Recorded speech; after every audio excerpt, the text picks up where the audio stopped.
Hi guys! Magandang gabi. Welcome back po dito sa Gandara SRU channel for Showbiz Update. Andito na naman nga po akong muli, nagbabalik ay nagmamaganda po ninyong kachismosang Kim Pao upang maghatid ang latest update and fresh happenings patungkol sa dalawa. And for tonight's video nga, isa po nakakakilig na kaganapan sa Kim Pao ang atin pong pag-uusapan. May kinalaman po ito sa kanilang movie. But before that, sa mga hindi pa nakaka-subscribe, i-click mo na po agad-agad yan subscribe button at notification bell. Pakidamay po niyan, lalo na kung Kim Pao's update ang inyo pong hinahanap sapagkat sagot na po natin yan. At para kayo po'y ma-notify at updated sa mga balita po natin. So, advance thank you na po agad-agad sa inyo.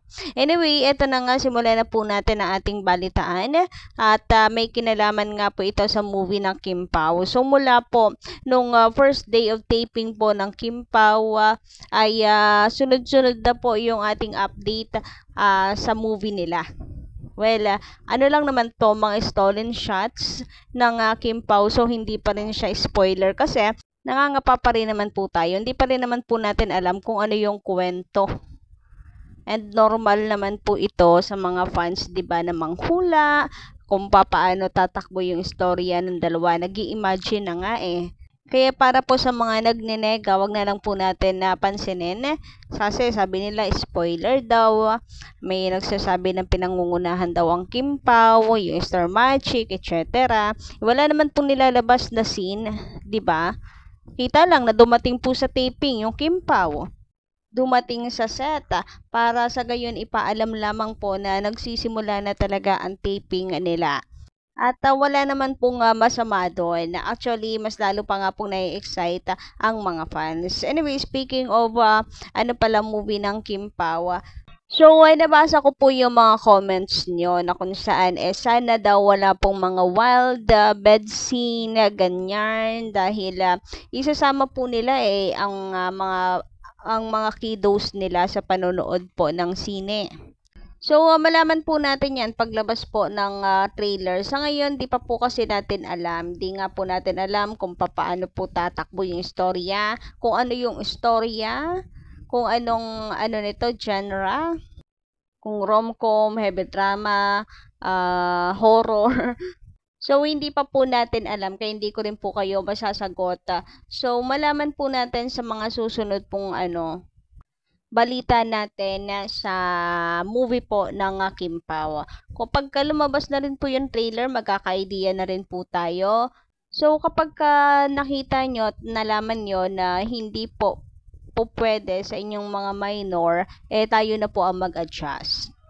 Pero ito lang po masasabi ko sa inyo, paniguradong maganda ang magiging outcome ng movie ng Kim Pao.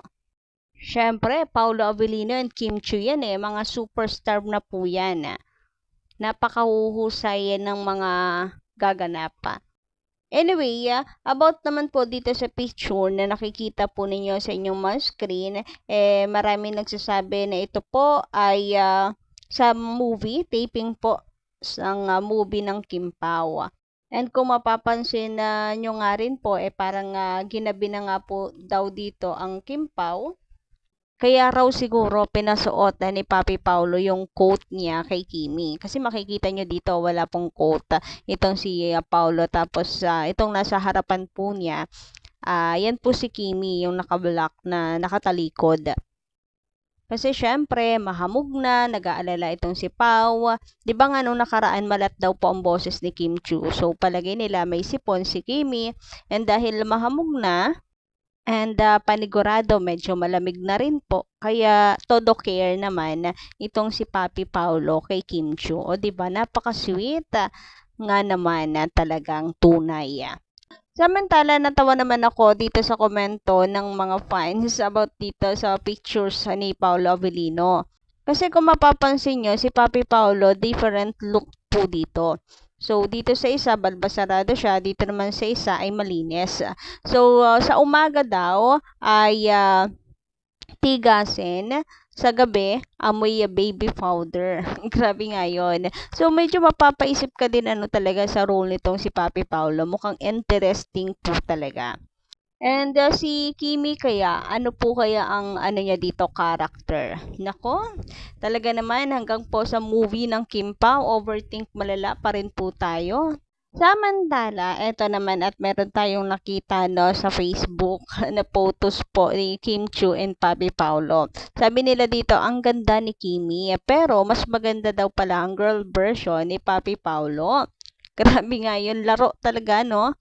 Ang mga Kim Pao fans. Pero in fairness, tama sila, may tama sila. Kasi napakaganda dito ni Papi Paulo. Ang ganda ng girl version niya. So, na-excite tuloy yung mga fans lalo doon sa sinasabi ni Kimi na baby girl. Samantala, dumako naman po tayo dito sa komento ng atin pong mga ka-Kim Pao fans. Mula po kay Miss Helen Santos, marami silang mga sinasabi. Mabuti na lang talaga na hindi na umaten si Pao para wala ng issue. Umiiwas na lang si Paulo para nga naman wala ng pag-usapan. Kayo lang mga fans ni Janine ang kung ano-anong mga kwento ang mga sinasabi ninyo. Hindi pa rin kayo makamove on. Meron na din naman si Janine na echo. Kaya tumigil na kayo. Talaga namang si Kim ang mahal ni Paulo. Sa pool pa iyan.